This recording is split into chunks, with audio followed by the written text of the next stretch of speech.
Good afternoon, ladies and gentlemen. Let me welcome you to the Burke County Board of Commissioners pre-agenda meeting for Tuesday, February the 5th, 2019. This time, I would like to ask you, if you do have any cell phones or other devices with you, please put those on mute for me at this time, if you would. And when you come up to the front table, please mash the button to the right. The little red light will come on at the top. That way, you know that we will be recording you. Madam Clerk, everyone is present except for Vice Chairman, who is on a business trip and been approved for that, so he's not with us today. All right, gentlemen, moving on to item number 2 is approval of the agenda. I will accept a motion for approval of the agenda. So moved, Mr. Chairman. Thank you. Everybody in favor of that motion from Wayne, please signify by raising the right hand. Madam Clerk, that'll be 5-0. Moving on to our 4-0. Scott's not here. I will say that one more time. 4-0. And you'll probably have to remind me again. Moving on to our presentations, our number 1 presentation is from Reason, presentation of spay and neuter. With us today, we'll have Debbie Hawkins. Debbie, if you'll come on up to the end of the table there and mash that little red button to the right.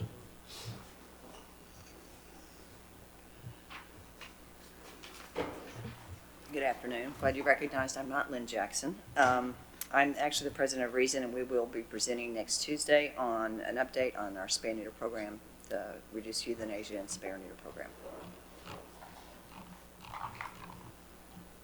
Okay, any questions for Debbie today from either of the commissioners? Hearing none, thank you, Debbie. You are excused, and we will accept that report as presented, and if there's no objection, that will remain on our agenda.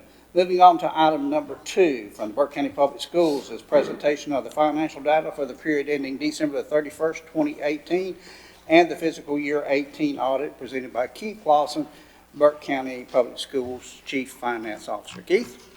Good afternoon. Good afternoon. It's a pleasure to be before you this afternoon.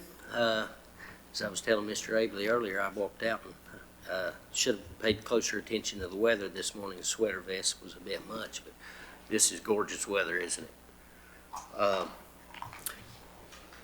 The first sheet in Burke County Public Schools presentation, which is on the screen, and you all have before you in your board packets, is the total Burke County Public Schools funding, and I'm here today to report the December year-to-date results. We have as a benchmark the first column on the report, which is our previous financial operations for last year, which is $106.6 million. The next column, the estimated column, would be the anticipated revenues for the current fiscal year. Going to the right, the next column titled Current would be our actual financial results through December year to date, and I'll just draw your attention simply to the bottom of the report, which is $53.3 million in comparison to the previous year-to-date results. Over to the far right, at the bottom you'll see December year-to-date, which again is halfway through our fiscal year. We have received 49.2% of anticipated revenues. It's on target pretty much for where we normally would operate and what we had anticipated receiving. We aren't typically right at 50%. We have a fairly light first quarter operational budget because teachers do not come back to work, of course, until August. So the second quarter, we have a very heavy second quarter in which we pay half of the certified teaching supplements as well as 3 full months of teaching salaries. The third quarter that we're currently in is not quite as heavy as the second, and then a light fourth quarter. So we anticipate to be on target again this year. The second sheet, and I'm being very brief, and of course I'm always happy to elaborate on anything, any point, any questions you may have. The next sheet is the local operational results. You have historical columns of 15-16, 16-17, and 17-18 going across from left to right, and then the budget this year, which was 16 million. If under that budget column, I'll draw your attention to the negative, or in parentheses, 488, 455. That is, or was, our anticipated fund balance usage for this year. Again, we do not anticipate using any of that, very little, if any. And as you can see to the far right, halfway through our operational results, we've used $17,000 worth of fund balance. But again, that bounces up and down based on the weight of each quarter's financial operations. To expand on fund balance and to get into the audit, and I'm glad to see our fine folks back there from Loudermilk and Church. They can answer any questions I can't, right, Rick?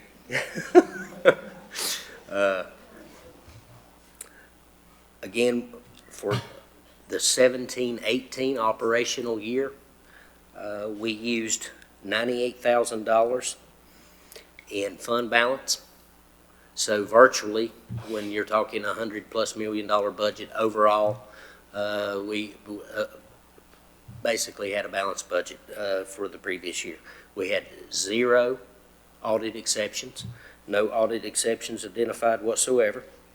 As I stated just a moment ago, for this year's results, we do not plan on using fund balance. And another operation which falls under our purview, the school nutrition program, of which we contracted that out to Chartwells a few years back. We're in our 4th year of operations. We were, as you all are well aware, hemorrhaging tremendously in that program to the point of subsidizing school nutrition.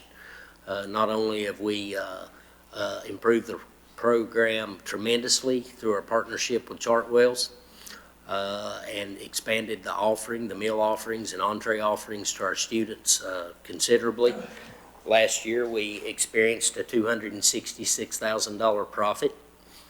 And in addition to that, based on the 2 years prior to that, positive operational results, we also reinvested back into the program $315,000 last year in upgraded equipment and improved serving lines for our cafeterias. John, Keith, one thing, I don't know if you read the Charlotte paper today, but the teachers leaving the system is sort of stopped. It seems like that's sort of neutralized now, and teachers aren't leaving our system in North Carolina, so like they were a couple years ago. Pretty lengthy article in the Charlotte paper today. Okay, I haven't seen that, and I appreciate it. As far as Burke County Schools operational results and staffing levels, as I've stated in our previous quarterly meetings, it's been a substantial hurdle for us this year, in particular, not so much teaching positions, but more the classified non-teaching staff. We're at a huge disadvantage, particularly here in Burke County, given the number of state institutions we have. When the minimum wage was raised for state workers in North Carolina, which I'm sure is greatly appreciated by all those folks, there was an exception to that minimum wage, and that was public school employees in North Carolina. They were not recipients of that. Therefore, we do not receive funding to be able to pay people at those same levels. So we have been experiencing a loss of skilled staff, particularly in our auxiliary services operations, to the other institutions here in Burke County. From my perspective, although it's very difficult for folks out there to manage losing people, from my perspective financially, it makes it a little easier, but I'd prefer for my job to be a little more difficult and for our folks to have the help and the skill they need. So we appreciate any efforts on your behalf in the pursuit of trying to remedy that situation. Keith, first of all, I'd like to thank Burke County Schools for your open house and a tour of your new schools. I enjoyed that thoroughly. I did have a question, trying to answer a question that I've been asked, and I'm assuming that the lottery revenue is listed under your state revenues on your first page, or your first graph. State 80,119,032. And the reason this question has arisen is there's some talk from the state, from the governor, that they're looking at some 120, I don't know if it's, I believe it's billion. It's just a huge amount of money that they want to do a bond for at the next election. And I'm reminded that when they sold us on that lottery, they said that no school would need for construction money again. And here it seems like we're having to pull every angle we can to get revenue to build schools. So is there I'm sure there is, but are we allowed to know the dollar amount that Burke County receives out of the revenue for the lottery? Well, we don't clearly receive, as far as the 80 million you're referring to, specifically what's lottery, and it's not funded to us by the state and identified that way. We do, however, receive towards the capital program for school facilities, lottery proceeds, which we, of course, utilize for debt service for the 2 high schools and the now online Mountain View Elementary School. We receive between $800,000 and $900,000 per year in lottery proceeds towards our school debt service. How much a year? Between $800,000 and $900,000 per year. Per year, okay. Are our proceeds. Second question, do we have a final for Mountain View School yet? What was the total cost? We have not reconciled that project at this point. Okay. We're very close. There's still retainage out and some other There's still retainage out and some other invoices. It's not finalized. Okay, thank you.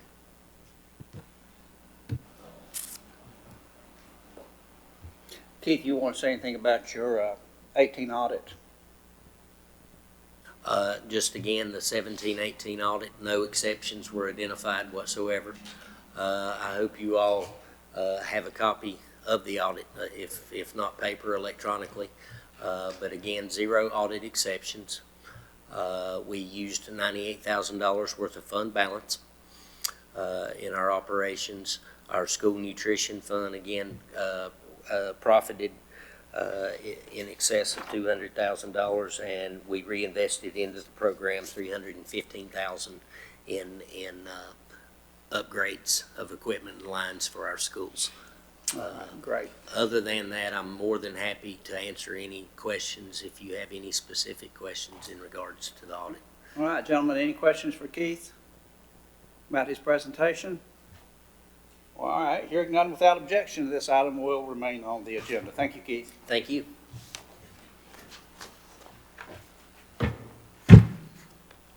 Moving on to item number 3, presentation of the final financial data for the period ending December 31st, 2018 for Western Piedmont Community College, presented by Sandy Holman, WPCC Chief Financial Officer.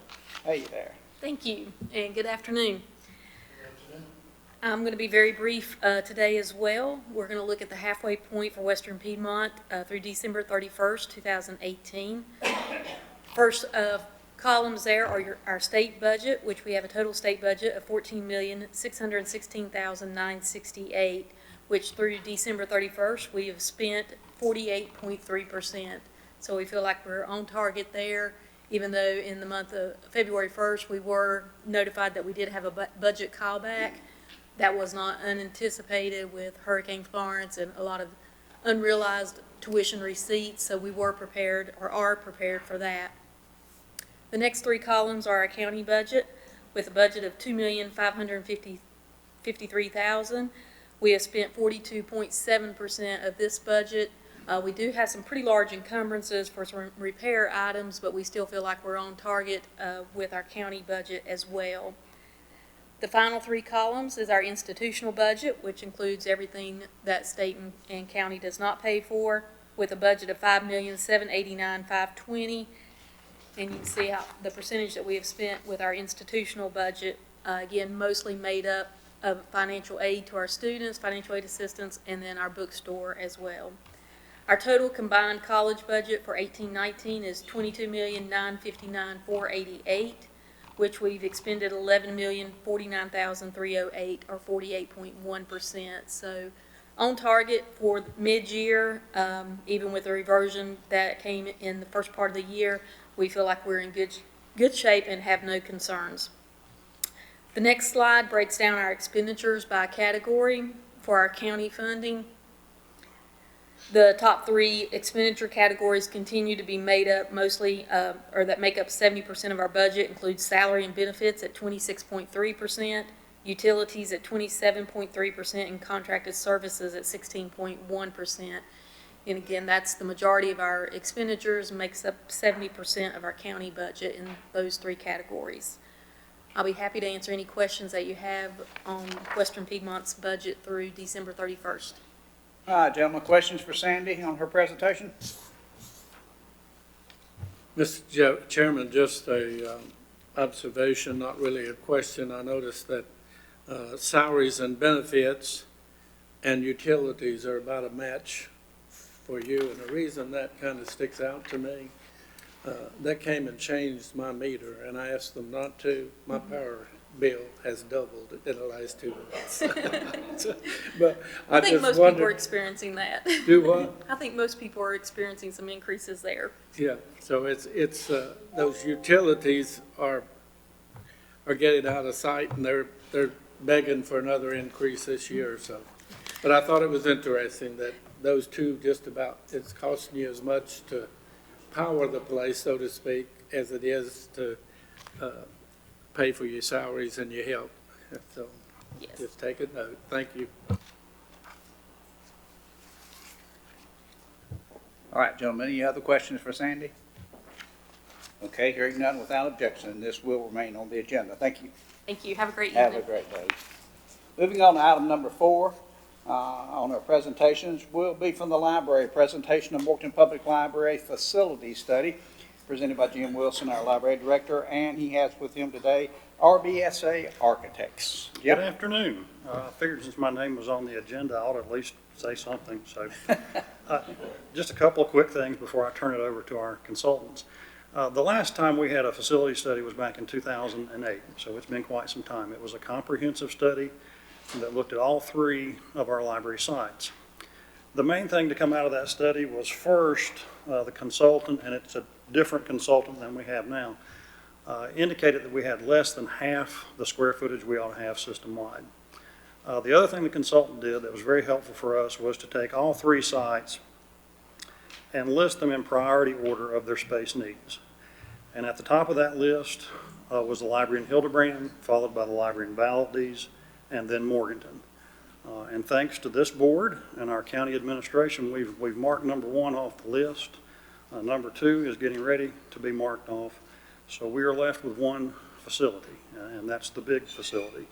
So we felt like after 10 years, it was probably time to take another look just at Morganton. We got a state library grant to hire 2 very good consultants to do that for us. And at this time, I will turn it over to Dr. Robert Bergen and his brother, Bill Bergen. Thank you.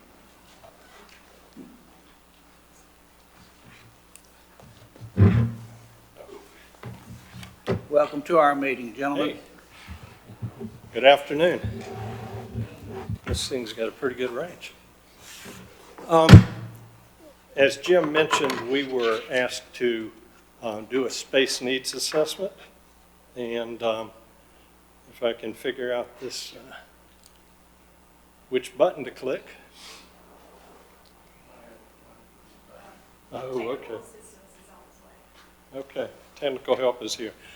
We were basically asked to answer 4 questions. One, how adequate, there we go. How adequate is the current Morganton Public Library facility? Number 2, what are the space needs for the next 20 years for the library? Number 3, would it be better to build a new library, totally new library, or would it be better to renovate the existing facility? And then finally, roughly what is it going to cost to handle the recommended alternative? So in terms of assessing the current facility, the main issue, of course, is size. It is really too small to serve the community that it's trying to serve.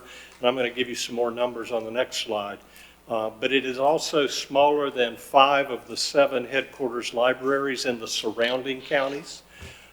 We did a survey, this was a couple of years ago, when I worked with Jim and his staff on a strategic plan for the library.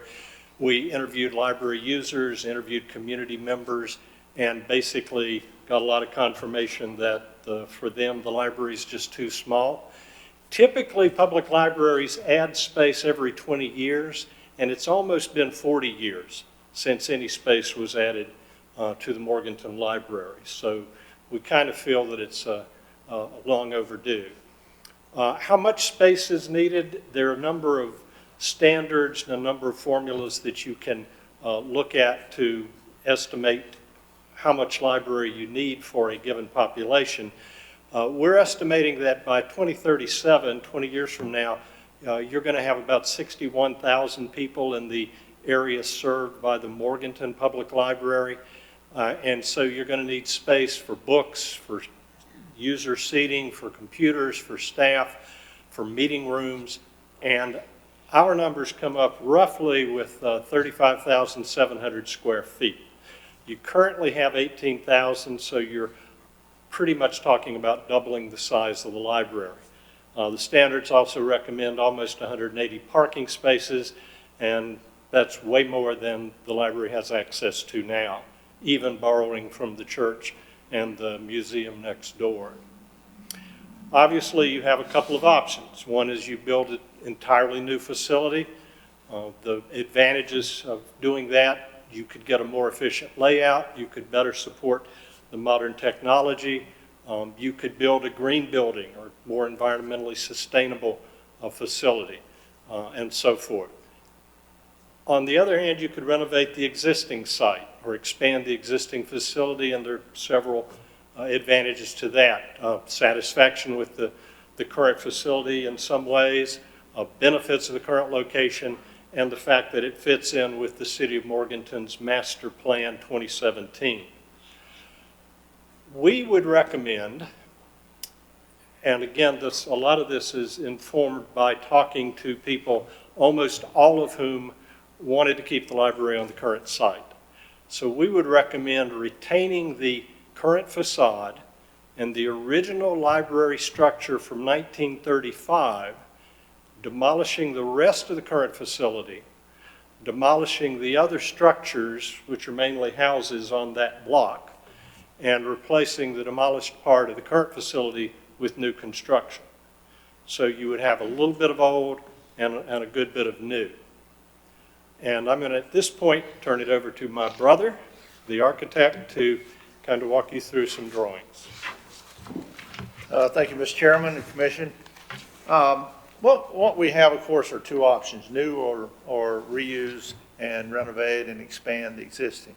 Given the sentiment that we heard, we took the path of what would a renovation look like. I think everybody would know you could build a new library and there wouldn't be any real problems. But we wanted to explore to see whether proof of concept existed for the renovation. So we took that on. On the left is the existing site. You can see the library is kind of the cross building, cross form, and it's got an addition on the left and out the back.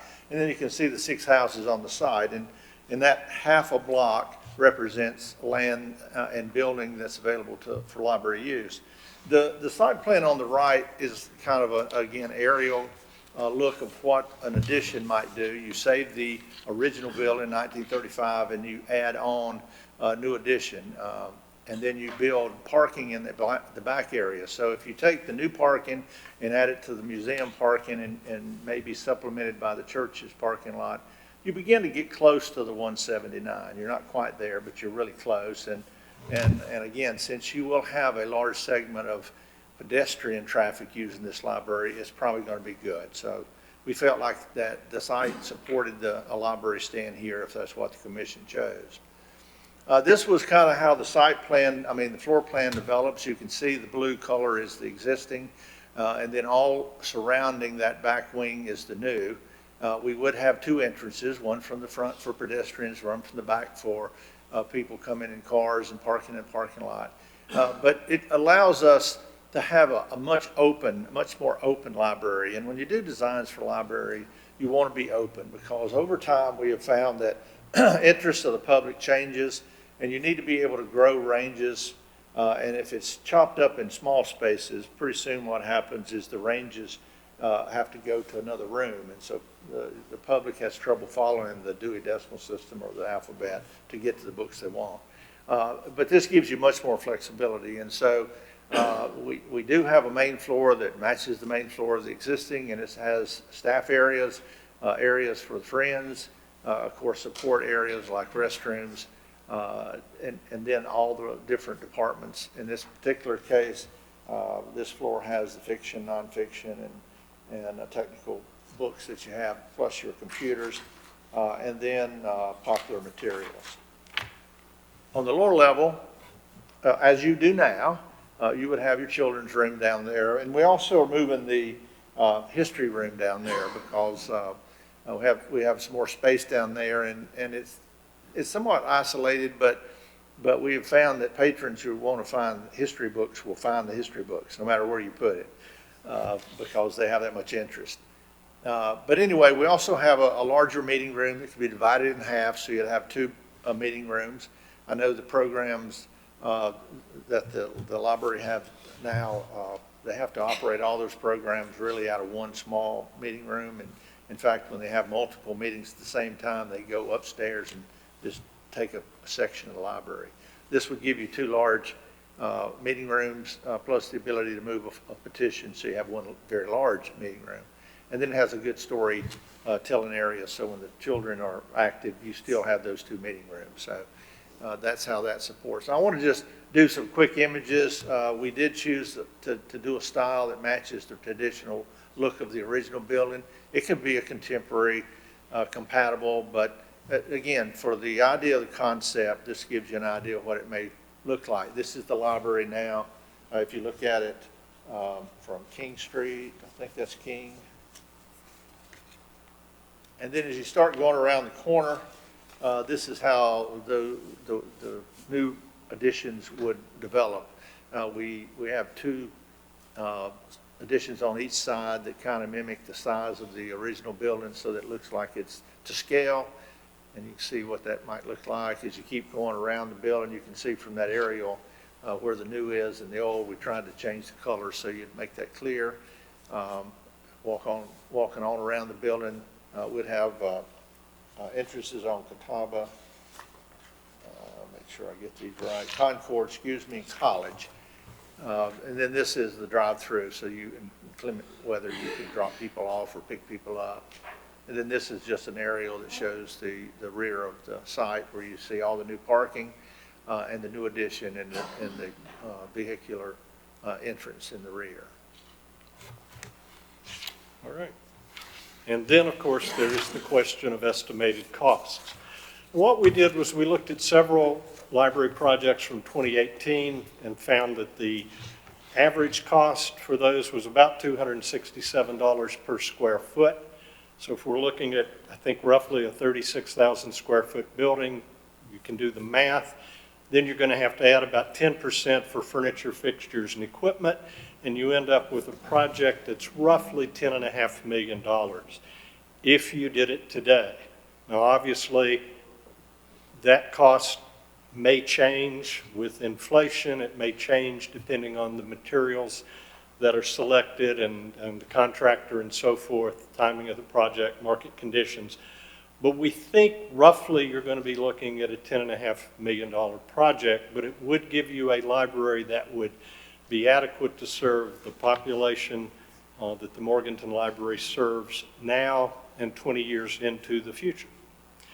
So any questions? All right, gentlemen, you've heard the presentations. Questions? Several questions. I guess the first one I would like to ask is, going back to a couple of years, when we were at county commissioners things and they did a presentation on the future, and the future looks bright for the young people of the world. They told us by 2030, no, 1930, that the average work week would be 24 hours. 70% of the people would be doing their work from home or on the beach or wherever their favorite place to be. And they talked about education and the need for classrooms and the need for libraries, and et cetera, et cetera, et cetera. And I guess the biggest question I have to you is, as we are transitioning through this still electronic IT world, and you have smartphones that will give you any information, you don't even have to type it in, you just punch a button and say, give me directions to what? What does this word mean? Et cetera, et cetera. And I think my question is, has there been a study of any sort that would include that kind of enormous switch to immediate correspondence, immediate knowledge, immediate information? And how bad are we going to, is it going to be like some of the other things that, are we going to lose some things that are necessary today that just, quite frankly, won't be available, won't be needed in a few years, according to the people who are predicting the futures. Now, I know they're writing, and I know that they're not always right either. So, but I wondered if that's been cranked into this theory as we continue to tax our people and build buildings that by the time we get them built, they're not going to be needed. Well, I do think, and I've been in libraries over 40 years, and almost every year somebody's told me that next year there wouldn't be libraries. I do think libraries have changed. They've changed from being warehouses for books to offering a much wider range of services. And by the way, that plays into, the design that my brother was showing you, which was very flexible, because you don't know what the library is going to need to look like in a few years. But just to give you one example, 90% of the companies in the United States require you to apply for a job online. Now, if you're somebody who, like my brother-in-law, doesn't have a computer and doesn't have internet access at home, how are you going to do that? Well, one thing is you can go down to the public library and apply for a job using their computers and their internet access. Again, if you're a preschool child or the parent of a preschool child and you want to make sure that child's ready to learn when they get to school, what can you do? Well, you can take them down to the library, to the story times or the summer reading programs, and get support so that child will be ready to go when they hit school. So there's an awful lot of things the library can do even in this new electronic age. And so it's impossible to predict the future, but I like to think that libraries will still be there for a good long while. They may look a little different, and that's why a flexible design is good, but I have a feeling they'll be there for a good bit. But for many of us older folks, we will always want a library. I understand. There is a comfort to having a book in your hand, and people will tell you that. I say that because of a comment I also heard, I can't remember the preacher's name, who said, God had a reason to give a life expectancy of 70 years old. We can't keep up with the technology. So, some of us will never be able to probably comprehend because, a 7-year-old kid can operate a a smartphone better than I can probably, so and you gotta deal with that. And I think the next question I wanted to make sure that got on the table, whether they do it or not is irrelevant, as long as we remember that the Broughton Hospital and also the Math and Science, which is the School for the Deaf property, Right. is offering some matching funds for you to locate there. So if you, you know, if by locating there, we could get half of that paid for, it would really make, make a big difference budget-wise and tax-wise for the citizens of the county. Right.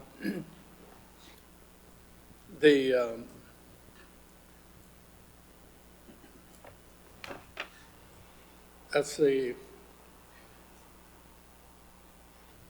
I think that most people would agree, however, keep it downtown, but again, money-wise, budget-wise, if we move into the need, and I know that's why this is being done, we want to build a library, we need to really establish which is the better deal for everybody, and that certainly includes the taxpayers. Well, you have some good options, Mr. Taylor, you really do. Yeah. And on your, I think it's on page 78, you gave a current and recommended space, and you recommended we go up to 39,000, that's all 3 units. And that's getting real close to Catawba, which is twice our size almost in population, and I just, I Right. wondered if that's not shooting a little bit high in the numbers, so. Yeah. And Mr. Chairman, I believe that's all of it. Thank you. Any other questions? Well, gentlemen, you're not going to believe this. I have a question. After I bombarded you with about a lot the other day, the one I didn't ask the other day is the demolition in the 10.5 million. Yes. Demolition. Do you know how much that actually would be part of that? We usually think of that in terms of $10 a square foot, so you kind of run those numbers. It may be a little less. What would have to happen, I think, for this to be kind of palatable with the library is they'd probably have to move out and go to a temporary location so that, because it's going to be heavy-duty demolition. So there will have to be a move out, a rent, and then a move back in. Whether or not it's in the 10.5 million, you just have to get a little bit sharper pencil to be able to determine that. I think it's important to say too, and some people may laugh at this, but the library has one parking place. That's right. That's actually theirs. Yeah. Everything else at that library is borrowed parking places. So the library actually has one parking place. So moving up to 179 in a new building, I think would be adequate. Plus, take away some eyesores at the back of the property where a lot of people frequent at nighttime for whatever purposes. So it's a good utilization of the property itself. And I think when I looked at your plans again when I got home, you've utilized every inch of that property for some reason. So, any other questions? All right, hearing none, without objection, this will remain on our agenda. We will leave this presentation enough for each one of you to have it if you want to take it home. All right, that's great. Thank you so very much. Thank you.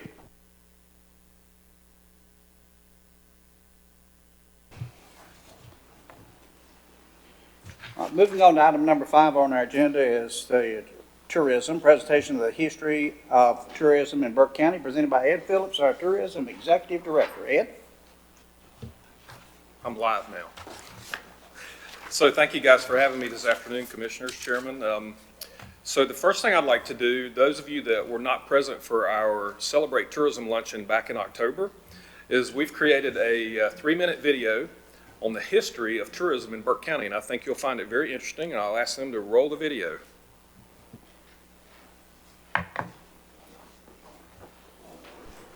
Hello, I'm Ed Phillips, CEO of the Burke County Tourism Development Authority, and I'd like to take a few minutes of your time to share with you some exciting, fantastic news about the tourism economy in Burke County.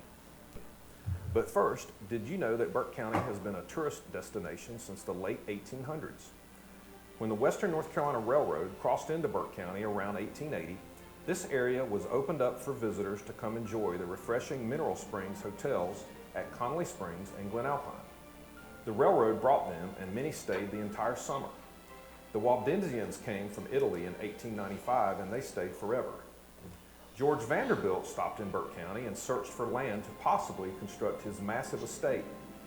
Burke was already a thriving place, and not enough land was available to suit him.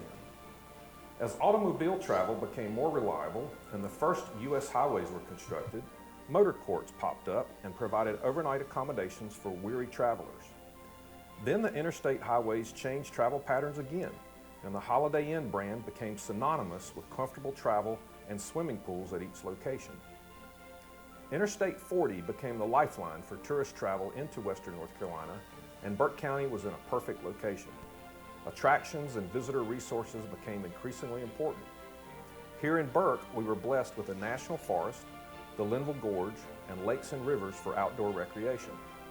Campgrounds such as Steel Creek Park and Daniel Boone provided getaways with fun activities for all ages. Today, Burke County is a destination unto itself. There are art galleries, pottery studios, a fresco, 2 state parks, ziplining, wineries, breweries, and distilleries. State parks here saw nearly 1 million visitors in 2017. Hundreds of Burke County residents make their living inside of this tourism economy. These people are artists, destination retailers and restaurateurs, winemakers, brewmasters, distillers, and owners of bike shops, orchards, event venues, campgrounds, outfitters, and bed and breakfast and hotels. The annual marketing campaign developed by the Tourism Development Authority reaches millions of people each year, and the economic impact on Burke County continues to reach monumental levels. And Burke County isn't done yet. A new hotel is under construction, and more hospitality development and growth is anticipated.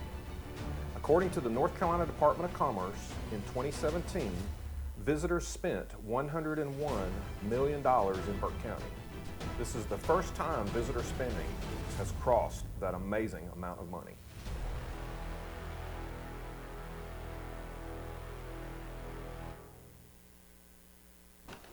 So I hope everyone learned a little bit about the history of tourism in Burke County. Did anybody not know that George Vanderbilt stopped here on the train and looked for land along the Catawba River and they couldn't find it? So he went on to Asheville. But as a follow-up to the video, I also wanted to give you some statistical information that I think you'll also find interesting. We just finished 2018, and hotel room demand in Burke County grew at a rate of 6.1% last year. The average daily room rate in Burke County grew by 4%. We have a total of 559 lodging rooms in Burke County and 110 vacation rentals and growing monthly. And since I typed that this morning, we added 2. That's how fast that changes.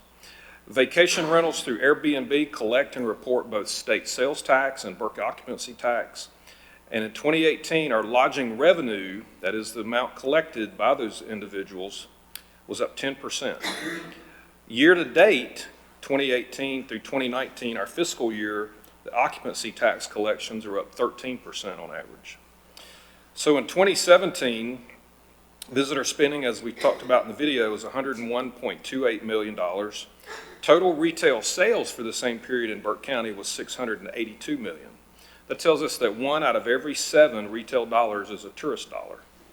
We also have 740 full-time equivalent jobs, and that's significant because you saw a lot of those people in the video who work every day in the travel and tourism and hospitality industry.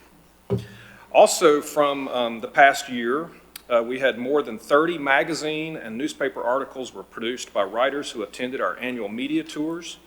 Also, hundreds of online articles were written. This year, 2019, we have 2 tours scheduled in June and October. And in March, we are actually hosting the editorial team from Our State magazine who will tour Burke County for their October issue. So we're going to be featured prominently in their October issue. And we're going to spend 3 days with them here showing them all about Burke County. And they're going to go away with ideas about what to write about and possibly what photo they're going to use on the cover. One of the things in our future is market research. We need to know more about our visitors. Where are they from? Why do they come here? We're going to be doing intercept surveys this spring and summer at key locations, state parks, national forests, and other places to actually interact with visitors and learn more key data from them. Meetings and conferences, we are currently rebuilding our website from square one, and we'll have more information about our meeting spaces and venues all across the county. Last year, more than 50 destination weddings were held in Burke County. A destination wedding means they're not from here. They came here and they selected Burke County as a place to hold their wedding. So we believe Burke County can be competitive in hosting small meetings and conferences. We also have, I think, an expanded search and rescue and swiftwater training coming up this year in March that will be probably the largest one that's ever been held here. Will be almost a week long with various groups coming in and out. Why do they come here? They come here because of Lake James. They come here because of water releases in the Catawba River from Lake James that can be actually controlled. And so they're happy to come here from all over the East Coast. So accommodations, we still need more hotel rooms. Even with the new hotel downtown, 84 rooms, you're probably going to see more hotels being constructed in the next 2 years because we have that kind of demand. The next page, I talk about the media coverage about Burke County in 2018. There's actually 30 articles, and I won't go through them all, that were published that we track in-house. But I wanted to share something I think is very interesting. The most popular 2018 story about Burke County is the revitalization of the Henry River Mill Village. And so in eastern Burke County, that is going to be an attraction that will grow in future years, and we're here to market that and help them promote that. So we're excited about that part of the county. Any questions? All right, gentlemen, you've heard Ed's presentation. Questions? Ed, you have any idea, you mentioned the hotel rates. What is our average room rate in the county? That's a good question because we have topped the bottom. At some points in October, the Hampton Inn's getting $199 a night, but other rooms are down in the 80s, 70s, 60s. But if you take the top 3 hotels, the Hampton, and I'm talking about a rate, Hampton, Comfort Inn, Quality Inn, and then below that, the Sleep Inn, you're looking at about $120 on average. And so it's growing, and I think you're going to see that rate is going to be going up with the new property. People want to stay in a nice place, and they're willing to pay for it. The hotel average rate in Asheville now is way over $200 a night. And in some weekends, it's $399 a night for a Hampton Inn. Mr. Chairman. Ms. Phillips, one of the things I find most interesting about your report is that Burke County was one of the most, North Carolina, Burke County, 6th visited state in the Union. Right. And Wayne has always promoted tourism for some of that fact. He's been on your board, Commissioner Abel has for time to time. But anyhow, Keith, I think the average is 600 families move into your county, you build a new school, and the fact that tourism, and you gave the figure of how many millions, brought that many millions dollars to Burke County and then left. Right. And I think that is such an economic boost to Burke County. But it could just, all it can do is just continue to grow because, as we have said, we have so much here in Burke County that other counties don't have, and of course, other counties have things that we don't have. But we, for whatever reason, in this era in history, people tend to want to go to the mountains, to the hills, and et cetera, more than to the cities. So that's where we win, big time. Right. And I didn't touch on a lot of things, retirement, our visitors. This year, we measure our visitors every day when they come in the visitor center. And one interesting thing this year is our 5th. So every state, we get visitors from almost every state. But this year, for the first time in the top 5, number 5 state that came to Burke County was California. And people are leaving California, and they're looking for East Coast, they're looking for small town America, they're looking for more rural areas to settle down, and we're it. Yeah. Other questions for Ed? Great presentation, Ed, and hearing no other comments, without objection, this will remain on our agenda. Thank you, sir. All right, gentlemen, moving into item number 4, our scheduled public hearings. The first one will be a building reuse grant and local economic development grant for Project Husky, and the public hearing presented by Alan Wood from BDI. Brother Alan?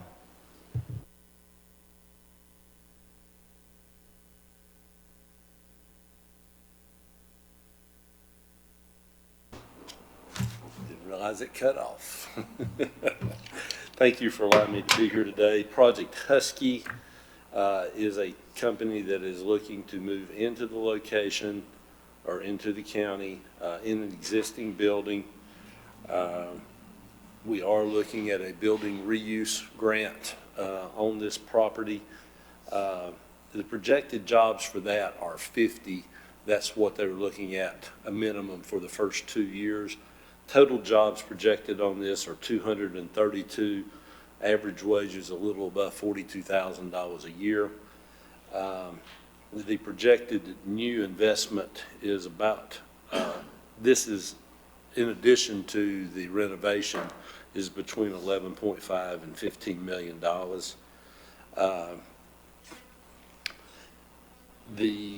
This probably will not hit the next cycle.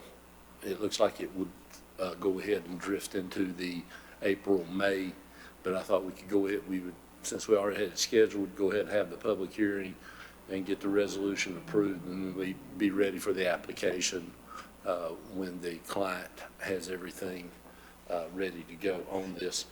There is also a proposed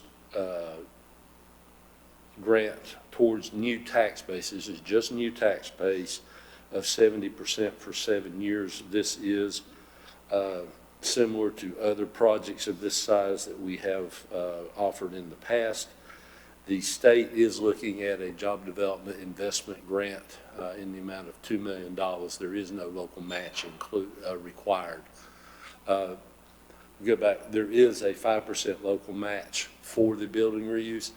I will be discussing this with the town of Hildebrand at their next board meeting to see what their preference is or what their inclination is on this. Questions for Alan on Project Husky? Mr. Chairman, I just have one. Alan, in your first paragraph, and you alluded to it also, that BDI proposes a grant equivalent to 70% of the property tax. The new. Yeah. Yes, sir. Is there a dollar amount that we can look at that, or is that too early? You know, I haven't actually calculated what that is to know it off the top of my head.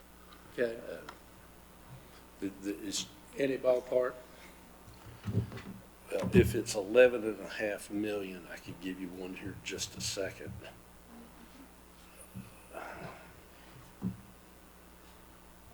You do have a figure in the next paragraph, 60,812 years beginning year 2021. Is that close?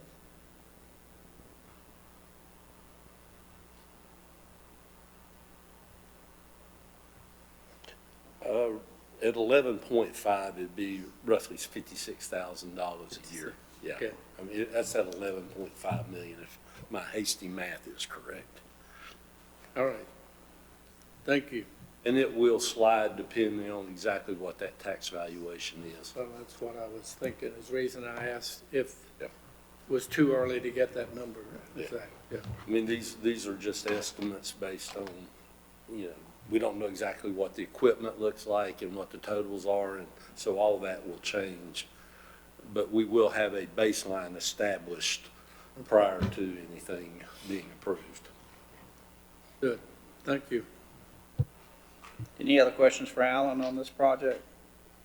Hearing none, without objection, this item will remain on the agenda. Moving in, item number 2, again with Alan, is a building reuse grant for Project NW and public hearing. Alan?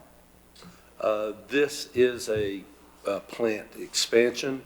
The total budget for this is $2.5 million. There are 25 new jobs associated with it.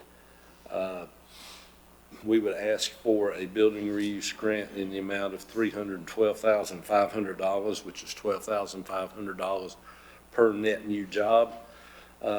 It is projected that these will pay above the county average, which is a requirement for for us to incentivize any building reuse grant. I will be going to the town of Hildebrand at their next meeting to discuss this with them. This one has popped up, and we have not had a chance to talk with them about this prior. The total match required for this, the 5% is $15,625. And we do expect this one to be submitted for the February application deadline with an April request for approval. And Questions for Alan on project NW? Okay, hearing none, without objection, this will remain on the agenda. Moving to item number 3, which is still BDI, is our Industrial Development Fund, IDF Fund resolution for Burke Business Park. Alan? It had been determined that there was the need for a water tank and pump to be able to sprinkle buildings at the business park. We had gone to IDF to ask for funding. That's the Industrial Development Fund. Those are monies that come from the job development investment grants that are put aside to help with rural infrastructure.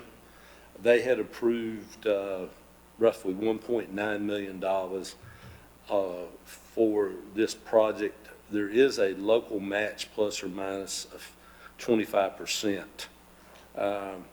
which that number is about $643,000.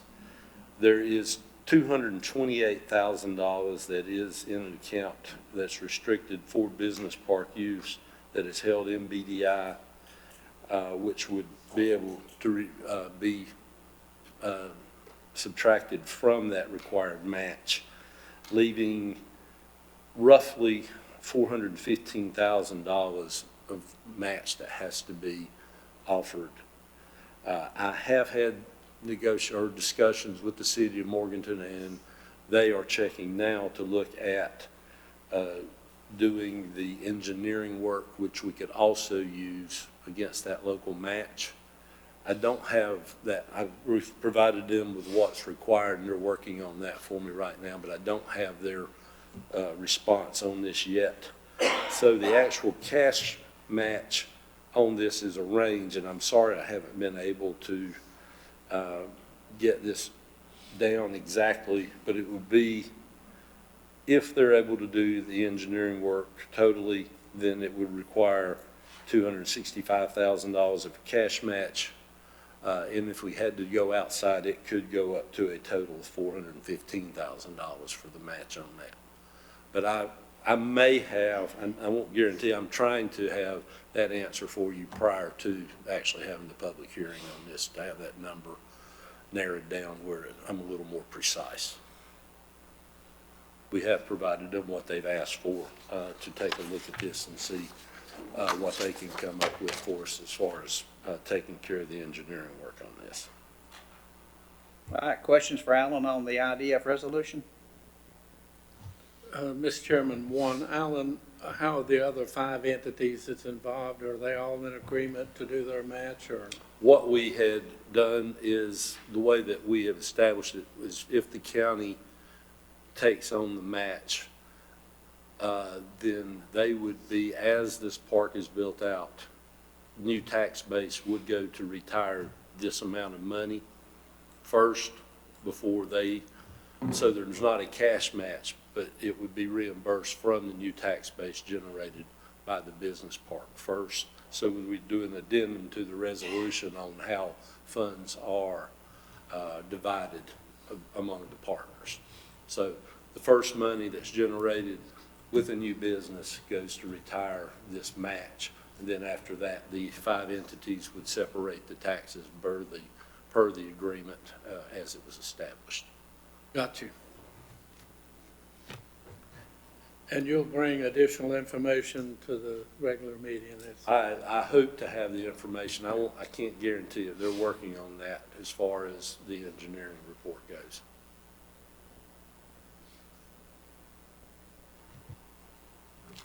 Mr. Chairman. Alan, have you given consideration to the ongoing maintenance of that facility and how would BDI handle that? We,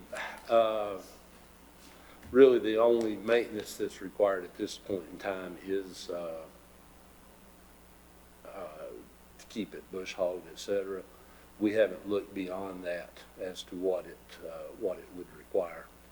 But as we start to see a structure come out of there, that is something that would have to be discussed with some kind of codicil with a new business as they're entered, or as they enter into that park.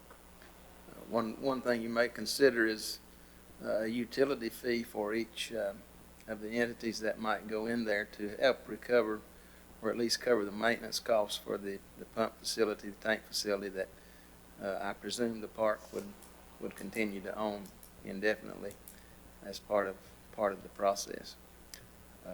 So there will be ongoing fees. All right, other questions or comments for Alan? Hearing none, without objection, this item will remain on the agenda. Thank you, Alan. Thank you. Moving on to item number 5 is our consent agenda. Our first item is regarding the Animal Advisory Board, a removal presented by Kay Drone, Madam Clerk, to the board. Thank you, Mr. Chairman, members of the board. This is a request to remove Dr. Dunning from seat number 2 on the Animal Advisory Board. He's had to miss a number of meetings, so we don't have a replacement at this time, but this is a request to remove him and thank him for his service. Questions for Kay on this item? Hearing none, without objection, this will remain on the consent agenda. Moving to item number 2 is an appointment to the Blue Ridge Community Action Board presented by Madam Clerk. Thank you, Mr. Chairman. This is a request to reappoint Terry Elliott. He currently occupies seat number 1, which is an at-large seat, and Mr. Wesley Powell's seat, which is seat 3, an at-large seat, ended December 15, 2018. Mr. Elliott has served since 1999 and is willing to serve another term. Mr. Powell is not seeking reappointment. We did receive an application from Mr. James Smith. He currently serves on the Blue Ridge Community Action Board in another seat that's being eliminated, so they're requesting that we just move him over to take Mr. Powell's seat. The term is the remainder of a 2-year term. Questions for Kay on this appointment to Blue Ridge? Hearing none, without objection, this item will remain on the consent agenda. Moving to item number 3 is an appointment to the Library Board of Trustees presented by Madam Clerk. Thank you, Mr. Chairman. We had a couple terms expire on the Library Board of Trustees. Seat number 1 was occupied by Aaron Michaud. That is for a resident residing within the city of Morganton, and Les Cothran. Seat number 4, which is an at-large seat. Ms. Michaud is not seeking reappointment, but Mr. Cothran is. So we're going to ask that you remove Ms. Michaud and thank her for her services, and to reappoint Mr. Cothran for the remainder of a 3-year term ending December 31st, 2021. Questions for Kay on the Library Board of Trustees reappointment? Mr. Chairman, just one, Madam Clerk, does that keep that board full? Is that 100% on the library board? They will have, I think, they need somebody to fill Ms. Michaud's seat, but other than that, it's full. Good. And I'm sure we'll have somebody soon. Great. Any other questions? Hearing none, without objection, this will remain on the consent agenda. Moving on to number 4, an appointment to the Council on Aging. Madam Clerk? Thank you. This is a request to fill a vacant seat on the Council of Aging Board. We've received an application from Linda McGalliard, and we're asking that she be appointed to complete an unexpired term ending November 30th, 2021. Questions for Kay on this appointment? Hearing none, without objection, this will remain on the consent agenda. Moving to number 5, appointment to the Regional Aging Advisory Committee. Madam Clerk? Thank you, Mr. Chairman. This is a request from Tina Miller, the Regional Aging Director at the COG, to appoint Stephanie Workman to the Regional Aging Advisory Committee for the remainder of a 2-year term. This seat was seat number 4, and it was vacant, and they would appreciate having Ms. Workman on that board. We appoint 4, I believe, on that board. Okay, questions for Kay on the appointment to the Regional Aging Advisory Committee? Hearing none, without objection, this item will remain on the consent agenda. Moving to item number 6 is to accept a North Bend easement from Duke Energy, presented by Shane Prisby, our Community Development Operations Manager. Shane? Thank you, Mr. Chairman and members of the board. Duke Energy is ready to release the first of their easements for the Bridgewater area at Lake James as part of the Catawba Watery Comprehensive Relicensing Agreement. The width of the easement fluctuates, but it's a total of 85.8 acres of trail easement, and the land that it occupies will be transferred to the state park system as part of Lake James State Park, most likely, and the Fish and Wildlife Department will be building an access as part of the Catawba Watery Relicensing Agreement for funds from Duke Energy and lands as well. So this area will have both a trail, a state park, and then a boat launch as well. And Questions for Shane on this item? Okay, hearing none, without objection, this item will remain on the consent agenda. Thank you, Shane. thank you very much. Moving on to item number 7 from our Finance Department, presentation of the fiscal year 18 audit, presented by Margaret Pierce, Deputy County Manager, and our Finance Director, along with Loudermilk Church and Company, if necessary. Thank you, Mr. Chairman. You have your paper copy today, and I will let the gentleman speak on the details and say we're integral in getting those numbers together for us this year. There is one finding within our audit due to their evaluation of DSS records that has been addressed and has an action plan in place. Thank you. Good to be with you again. I'll make a couple of quick comments and then turn it over to Rick, who actually conducted the audit. We have sent this report to the Local Government Commission, and they have approved it, even with the finding, which is not a material finding at all. So, and we did give you a clean, unmodified opinion, of course, is the opinion you'd like. And also on the compliance, you had what we call an A133 audit because of the level of your funding. And of course, we gave you a clean, unmodified opinion on that also. So we're going to be going over the highlights. I think you said you handed out a copy to everyone, the highlights. Because the report is about 125 pages, I don't think you want us to spend three or four hours. Ma'am? Pardon me, it's also in your electronic agenda packet. Is it in the electronic agenda? Okay. So Rick will be going over those numbers as he goes through it. If you have a question, we'll try to answer it for you. If we can't, maybe Margaret can help us. So, Rick, do you want to go over the numbers? This is the highlight sheet. I think Margaret handed out before the meeting. It's a little 2-page sheet. This is what I'm going to go over. This gives you, we have both the years there. The first column is 2018, which is the audit year we're discussing. And then the 2017 audit year is there also just for comparison's sake. The top portion is your general fund or your main operating fund. Does everybody have?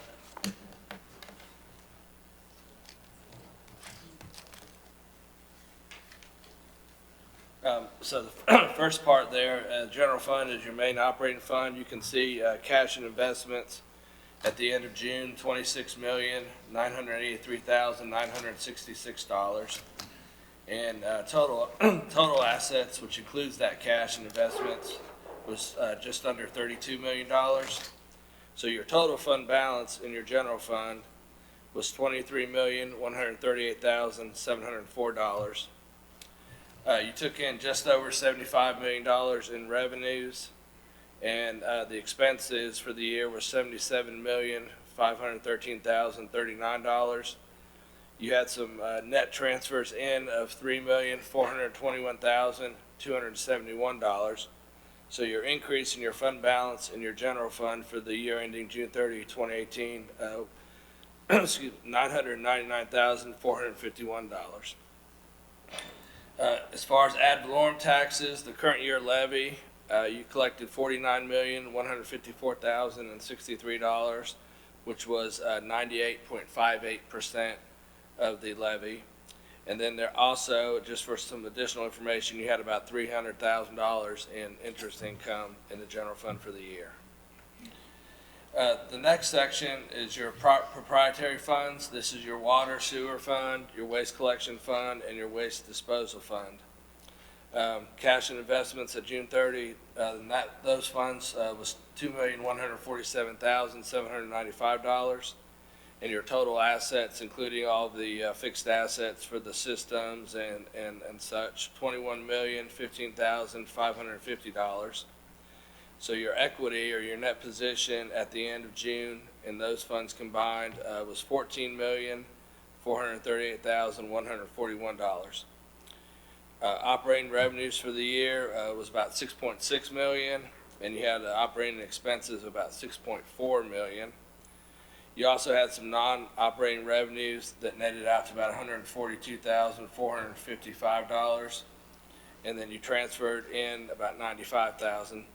So at the bottom line for all those funds combined was you increased your net position $458,851. Some additional information for these funds, you had accounts receivable at the end of June, about $551,794, and investment income in these funds totaled about $23,000. The other governmental funds, this is your capital project funds, your 911 funds, CDBG, all the other governmental funds combined. We just sort of did a total section here. You had about $13,600,000 in cash and investments in those funds combined. And you also have cash with physical agent, which is money for your capital projects that was held at June 30, hadn't been spent yet, was about $26.4 million. Total assets in those funds was $42,662,463, and your total fund balance in those funds was just over $38 million. Revenues for those funds about $16,057,000, and you expended out about $29 million. And then you also had other financing sources. This consisted of loan proceeds from debt and also transfers to other funds. That netted to $16,493,212. So in those funds, you increased your fund balance during the year ending June 30 of $3,838,043. The second page just gives you an idea of the fund balance available. A few years ago, I think we started showing this to give you a better idea. This is just for the general fund, your operating fund. Of course, LGC requires a minimum of 8% of general fund expenditures to be available.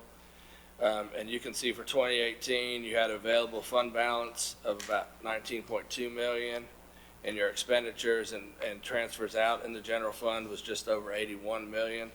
So your available fund balance at the end of June was 23.8%.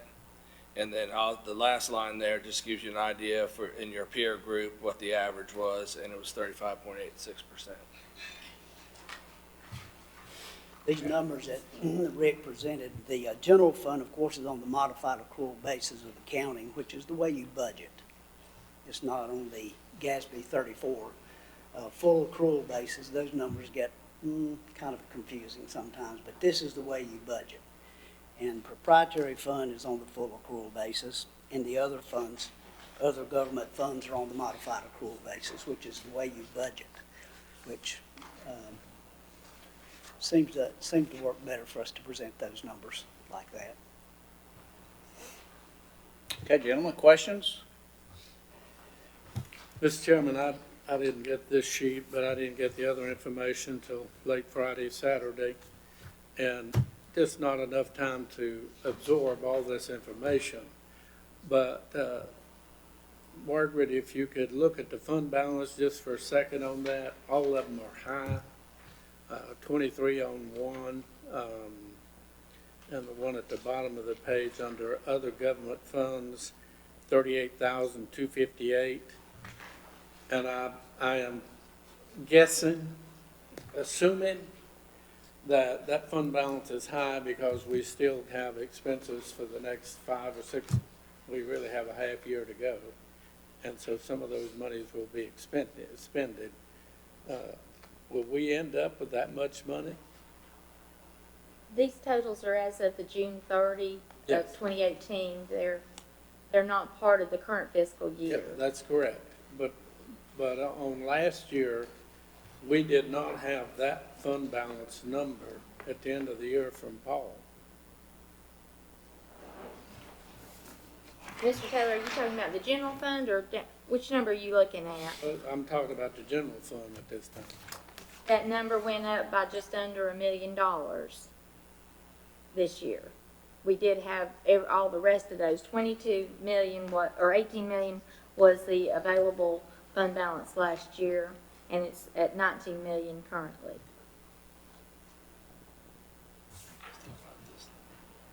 I think he's talking about the general fund is 23 Total million. fund balance? Yeah, A lot of that total, the 23 million, that third number down, is not spendable funds. They're restricted by the state in various ways. And that takes you to the second page, that number that's 19 million. I'm probably not asking my question correctly. I'm sorry. All right, at the end of the year, last year, Yes, sir. at budget time, Okay. Paul gave me and the rest of the commissioners 15.5 general fund balance. That would have been your unassigned fund balance. If you look at page, do you have your audit report, page 16? The unassigned fund balance at June 30th of 18 was $15,224,971.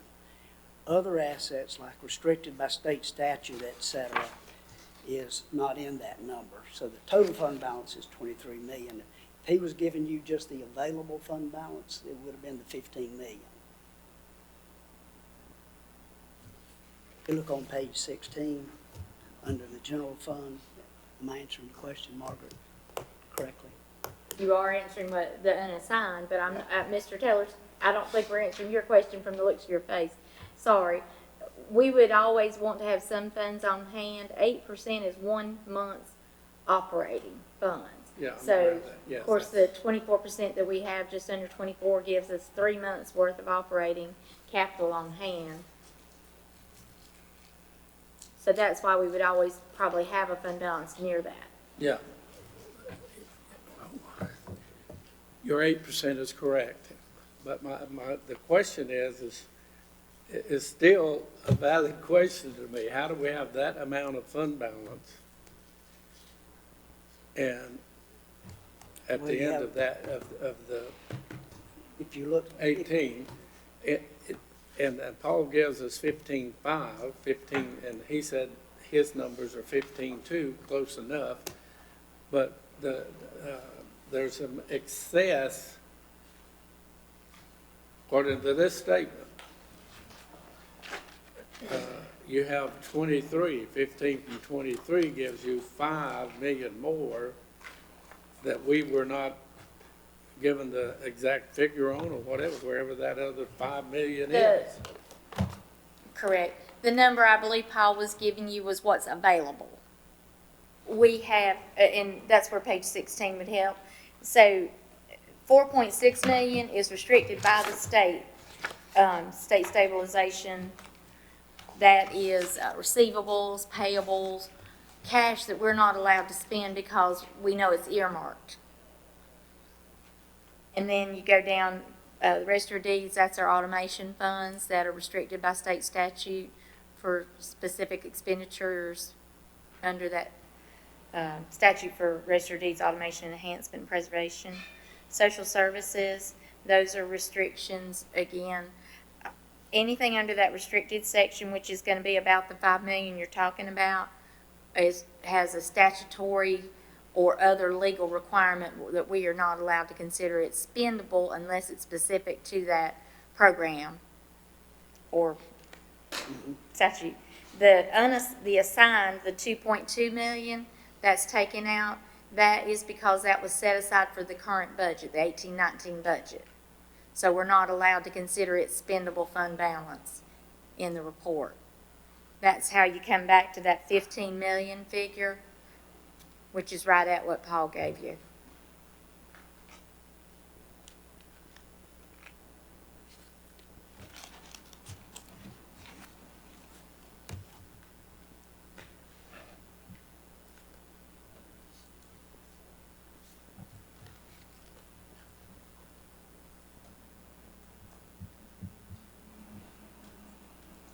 Well, I need more time to review this.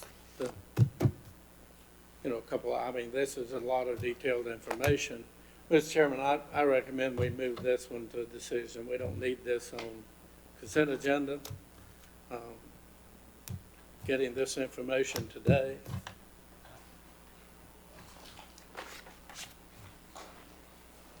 It is the same report that was in your electronic packet. Yes. Okay.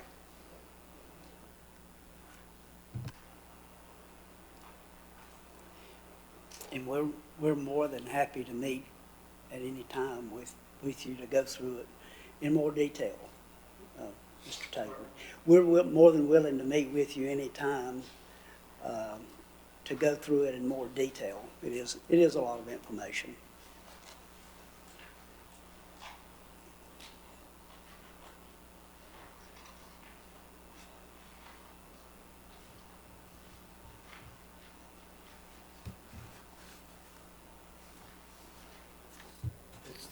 It's hard to look at this on the page and not have last year's book compared to, excuse me, I didn't turn the red button on, I'm sorry.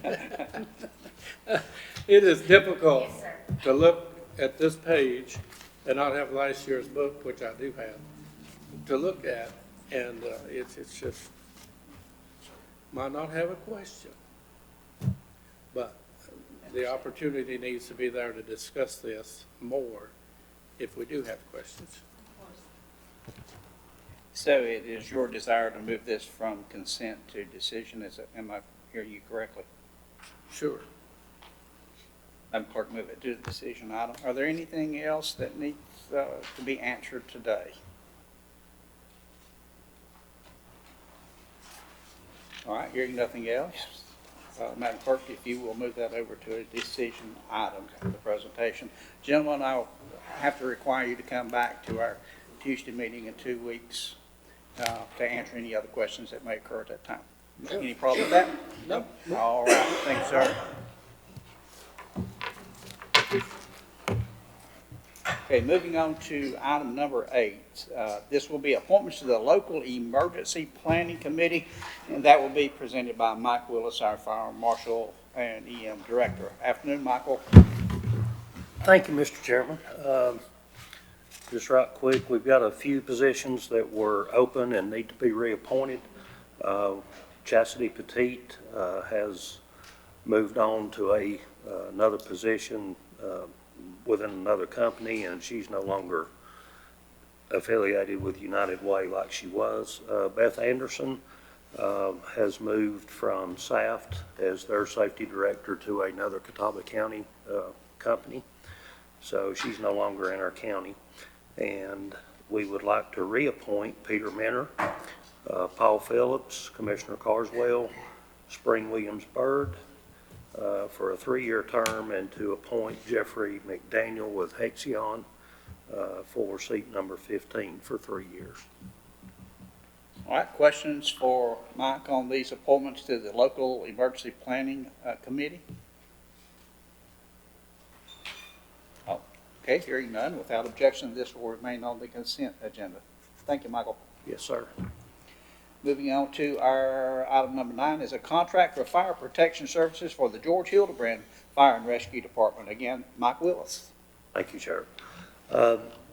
George Hildebrand was the last department we have in the county with a 20-year contract, and it expired in end of January, so this realigns them with the other contracts of our fire departments in the county with a 10-year contract.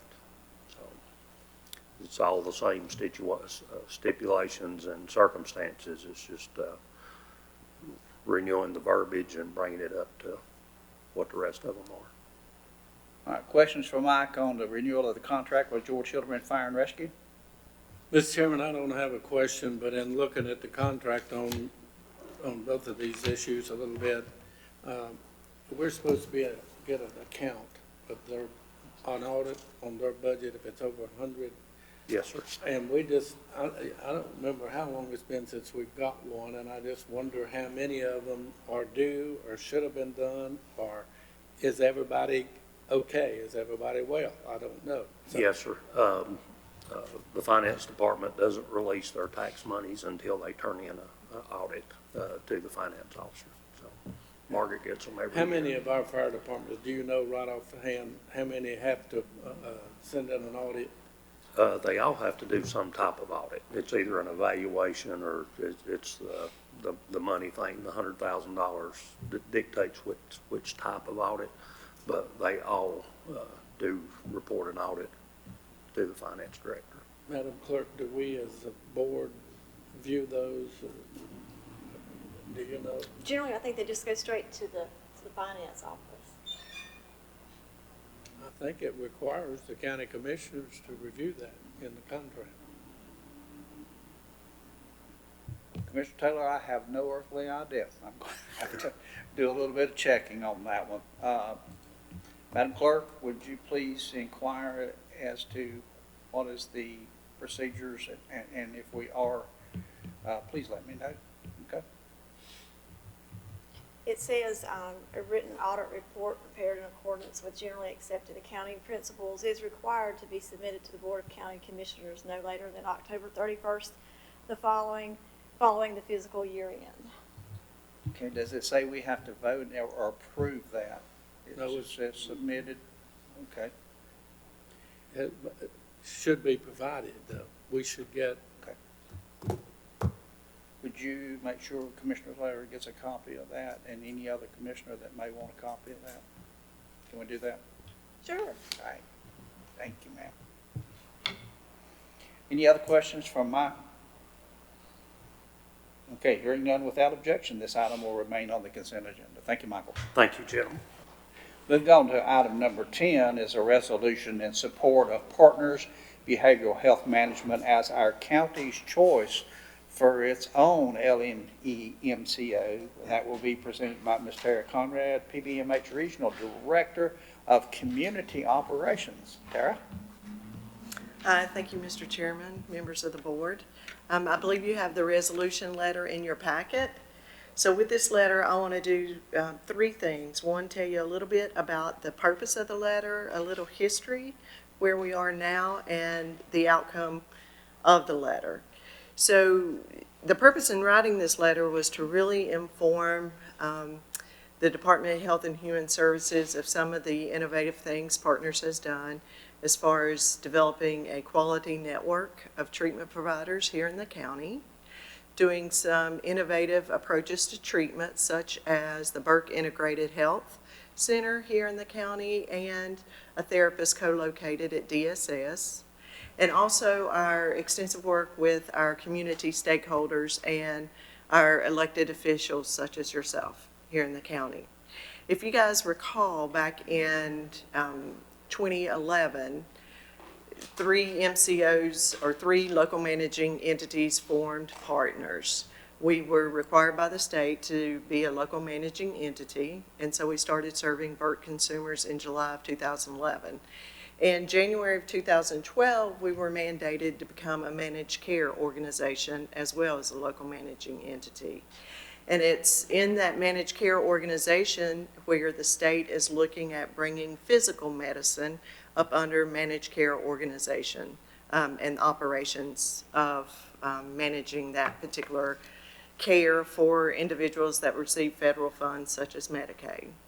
So we anticipate some impact with our organization as it relates to treating behavioral health and physical medicine. So the state will have it divided to basically two plans. One is the standard plan, which will treat your mild to moderate individuals or people with mild to moderate needs. And we will continue to serve the individuals with behavioral health needs on the higher acuity level, those individuals with long-term needs and specific populations populations such as your intellectual developmental disabilities, juvenile justice, kids in foster care, et cetera, various target populations. So while we do anticipate some changes to the plan, and the state's identified some regions across the state to address the standard plan, what's not clear yet and has not been given to us by the Division of Health and Human Services is how the tailored plan lines up with the MCOs as they're laid out now. So what we're hoping this letter will do, if Burke agrees to continue with partners, if they're pleased with the service they're receiving from partners, is this letter will attest to your intent to want to remain aligned with partners should developments occur that would indicate Burke may be outside of partners' MCO area. Now again, I emphasize we have no information on that. We want to be proactive and get this letter of support, if that is your desire, to at least make your voice heard with the Secretary of Health and Human Services. So with that, I will answer any questions. Questions for Tara? Let me ask you if you can comment. I think Mandy is going to do some kind of feed tomorrow for 1 hour about 5 entities that have been hired for Medicaid transformation. Are you familiar with that? The contracted providers Yes. Across the state, yes. And they will be contracted to provide services under the standard plan, meaning physical medicine as well as those individuals that have mild to moderate behavioral health needs. And when you think of mild to moderate, I think about those individuals that may receive antidepressants from their primary care physician. They don't necessarily go in to see a psychiatrist. I think it's worth our while to really watch that tomorrow between 10 and 11. I think gathering all the information out there is useful. But Gentlemen, I think you all got an email on that today, so there is a registration you have to sign in to say that you want to watch it. So I would encourage you to read your email about that presentation tomorrow by Mandy Cohen, Secretary of the Department. Okay, any other? Go ahead. And just to interject, again, I think that's would be useful to look at, but also think about the emphasis on the standard plan, which should be talked about tomorrow, and the regions for the tailored plan, which is our world, is not defined yet. So currently, in regards to the standard plan, partners intersects with 3 different regions in the state. We have counties in 3 of the regions. Now that's not to say when the tailored plans are developed, how they're going to line up, we're not sure. And so we wanted this letter to at least have your voice heard if you wanted to remain with partners.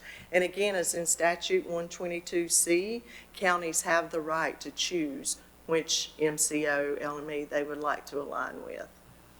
I just throw that out there. Mr. Chairman, just to kind of reiterate a little bit of what Tara said, that that's one of the reasons that Rutherford County is looking to RIT to align with us. And from RIT's comments at our last meeting in Hickory, He said there's a couple other counties that possibly is wanting to do it too. And I'll remind you that I haven't heard any latest figures, Tara, but I think 2 years, 3 years into this program as Partners Mental Health, they saved over $20 million from fraud, duplication, et cetera, which that's a bunch of money that taxpayers did not have to pay. So I think, and the state looks at, and I don't mean to overbrag, but state is looking at a lot of the ways that Partners is doing and hoping to get some other ones to copy it or whatever who are having difficulties in some areas. So I think that speaks well of the leadership team and the workers of Partners Mental Health. With that, I'll shut up. Any other questions for Tara? Okay, hearing none without objection, this item will remain on our consent agenda. Thank you, ma'am. Thank you. Okay, moving on into items number 11, 12, and 13, I'll ask our tax administrator, Danny Eisenhower, to come forward. Our first item will be the tax collection report for January 2019, and after that will be the release refund report for January 2019.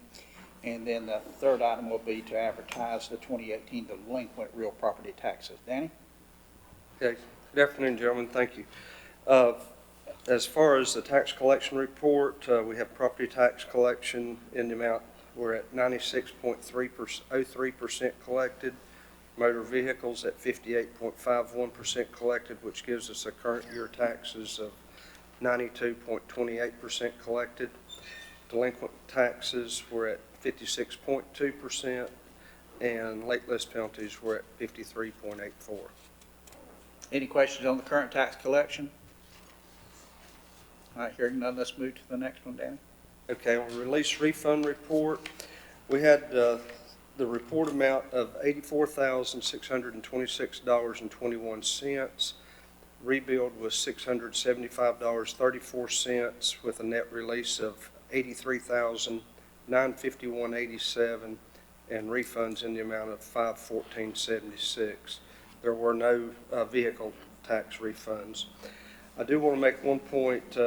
That was an extremely large number, and it was due to a jet aircraft worth over $10 million that was double listed from the City of Hickory Airport. And we did not realize that until we went into delinquent collection procedures and sent nastygrams, and then they cleared it up. Other questions or comments on? I just wanted to ask Danny, the $82,183.75 Bank of Utah, is that the airport you're talking about? Now, it's the aircraft, and if you look on the first page, it says Bank of Utah, and it's this. Yes, that's the aircraft. $82,183.75. Yes. Yes, sir. They didn't want to pay us twice, huh? Couldn't get them What's to. wrong We with tried. those people? Thank you. Any other questions on the release report? If not, move on into your third report, Danny. Okay. Each year we have an order to advertise delinquent property taxes. And if you look on this, you'll see actually the same amount that's on our collection report as far as percentages collected. Under this statute, the board orders the tax collector to advertise all tax liens on all unpaid real property. The notice must also be sent to the owner of record. This notice, it says, shall be sent at least 30 days before the advertisements to be published, and that we have already done. The notices will state the owner's name that will be advertised if taxes are not fully paid by Thursday, February 28, 2019. The notice that was in the paper is published, and it's on our page here. That's been published in the newspaper. Will be in the newspaper for 4 consecutive Sundays, and then on the second Sunday in March, we will do the lien advertising. All right, any questions on the order to advertise? All right, hearing none without objections, items number 11, 12, and 13 will remain on the consent agenda. Okay, moving on to item number 7 in the reports. This will be from the Merit Tax Department, the 2019 reappraisal report. Dan? Okay, thank you, gentlemen. As all of you know, we're required to do general reevaluations each year. Burke County has done reevaluations in 1971, 79, 87, 94, 2001, 2007, the last being 2013, and the upcoming 2019. Just for history informational purposes, the last this next reevaluation was originally scheduled for 2017. In 2015, I came to this board and requested that we postpone it either 2 or 4 years, and that was due to economic reasons. One of the things that we look at real closely is sales ratio.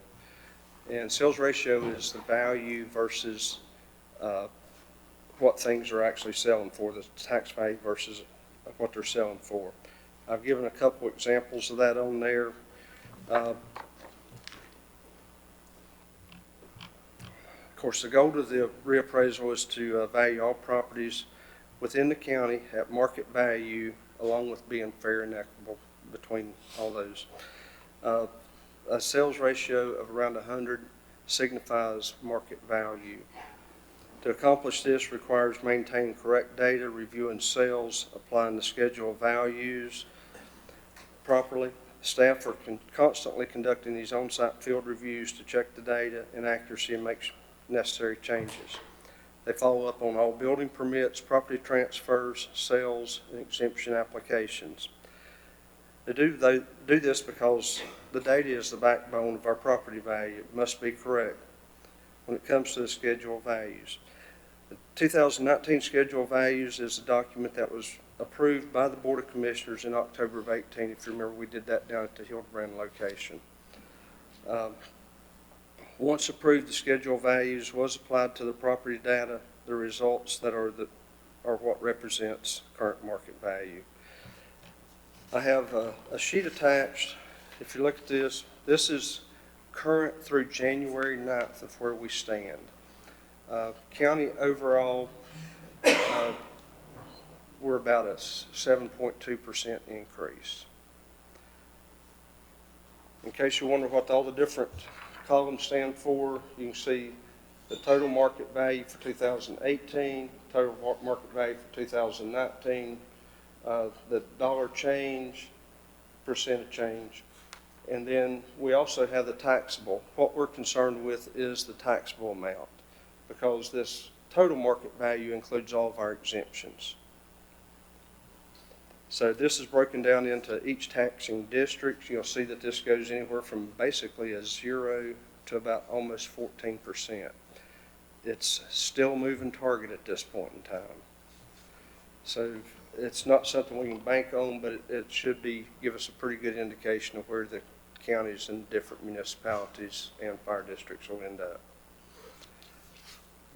The last document that was given out probably right before your meeting is a copy of what the valuation notice will look like. I just added that so that all of you could be familiar with it in case you got phone calls from your constituents or whatever. We're going to do it this year as a 2-page document. It looks very similar between the 2 pages. The first one, if you'll notice at the bottom, it says keep for your records, and the second one will say to turn that in if you're appealing. Midway down on the first document, it says, if you do not wish to appeal this 2019 assessed value, there is nothing more to do. So as our taxpayers, property owners get these, and they look at the value and they say, yeah, my house is worth that $150,000, and there's nothing else for them to do. They don't need to call us, don't need to send anything in. If they disagree with that value, whether it's too high or too low, then they are welcome to remit an appeal. I'll be glad to answer any questions or go any deeper into the reevaluation process that you'd want me to do. All right, questions for Danny? Mr. Chairman, Danny, any idea about the Conley Springs number? It just kind of seems like an outlier. I know what's basically caused that in the Conley Springs, the Paradise Harbor down there, their values on land have drastically gone down, and that's affected their overall value. I did spend special attention to that earlier in the week and went through the entire Conley Springs. I don't know what the end result is, but I have reviewed all parcels, all market areas within Conley Springs. Thank you. Conley Springs was high the last time we had reval, right? I do not recall. I believe it was. It probably was It a lot was. higher because at that time, those lake areas were selling, lots were selling very strong. We're seeing interior lots anywhere from 15,000 to 25,000 as opposed to 60,000. Lake lots probably in the $100,000 range versus 150 to 200. But it's enough to impact them. Any other questions or comments for Danny? Danny, I want to make one more. Yes, sir. I get more phone calls about, I didn't know I could appeal, and you and I have discussed this before. I want, if there's any way that you can, besides this notice on this piece of paper, to make sure that people know there is an appeal process, I want to make sure we as a county get that notice out there. Okay. It is on our website, and I'm sure that we'll be doing a newspaper article at some point in time to pull that across. It's on this paper twice. And I don't know why they don't see it, but it's there, isn't it? Any other questions or comments? Hearing none, without objection, this item will remain on the agenda.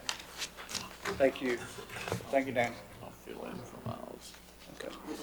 Moving to number 2, general services, report on water sewer activities, and that will be presented by the county manager.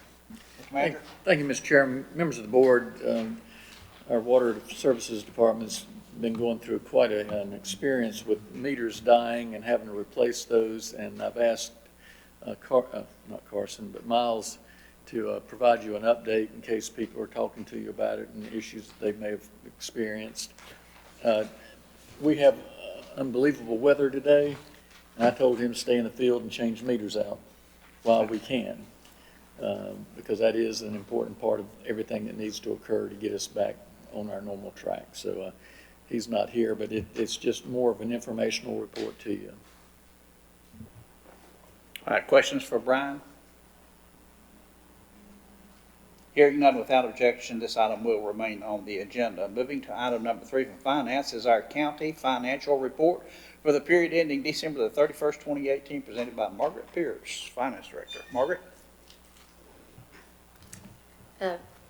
Chairman and Commissioners, you have in your packet the 6-month report on the current year's financial status. The first page in your report is the enterprise funds. These are the ones on full accrual and run as a business for the county. The first section is the water and sewer. Total actual revenues at this point of $875,962 with expenditures of $456,060 for a net increase right now of $419,000. That number will fluctuate as the expenditures are adjusted during the year. And solid waste disposal, $1,892,000 in revenues, and expenditures just over $2 million for a net decrease right now of $183,000. Solid waste collection revenues $412,000 with expenditures of $302,000 with $110,000 as the increase at this time. All of these are in line with where they need to be for this point in the year.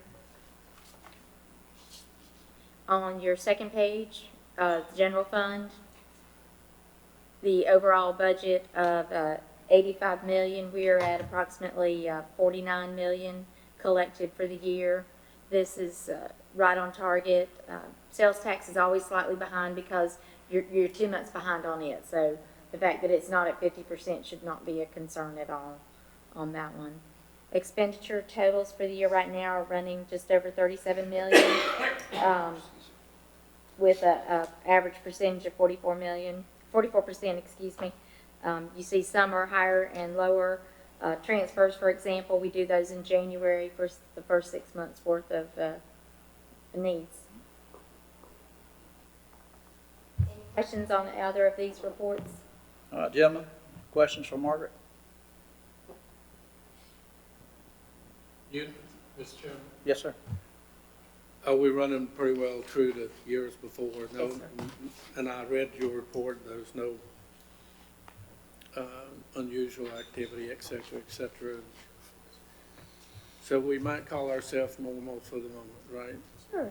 Okay. Any other questions or comments? Hearing none, without objection, this item will remain on the agenda. Moving to item number 4 is from the county manager, the 2018 summary of accomplishments. Brian? Thank you, Mr. Chairman, members of the board. We've been doing this pretty much every year since I've been here, and we will have an abbreviated report for you to show on the evening of our meeting on the 19th. But I think a couple of things I can think of is the EMS Station 6 was completed. We're moving along with some other projects, so it's been a good year for us. Thank you, sir. Okay. With no other, is there any other item anybody would like to bring forth at this time? Hearing none, let me give you a courtesy reminder, well, without objection, Brian's report will remain on the agenda.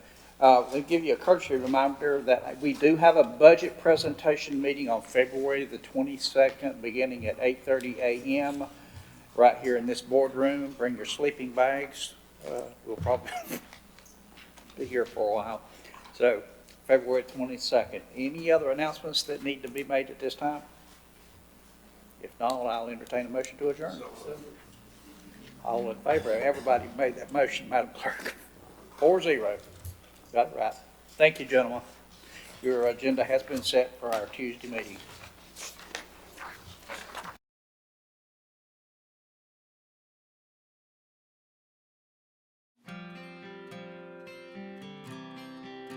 Hello, I'm Brian Steen, the Burke County Manager, and I'd like to introduce you to Zeke, Ty, and Chloe.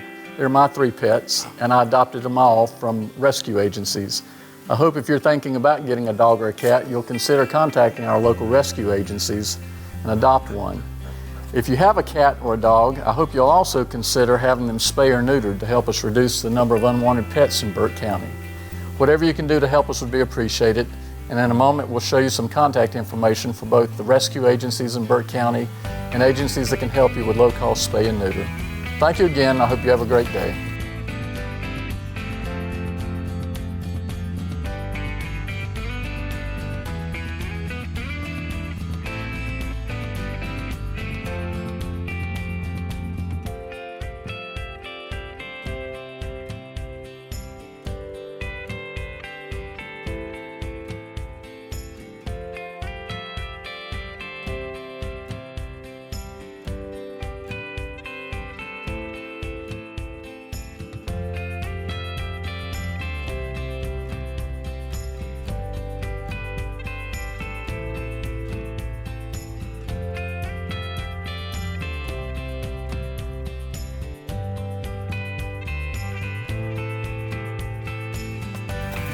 Woof.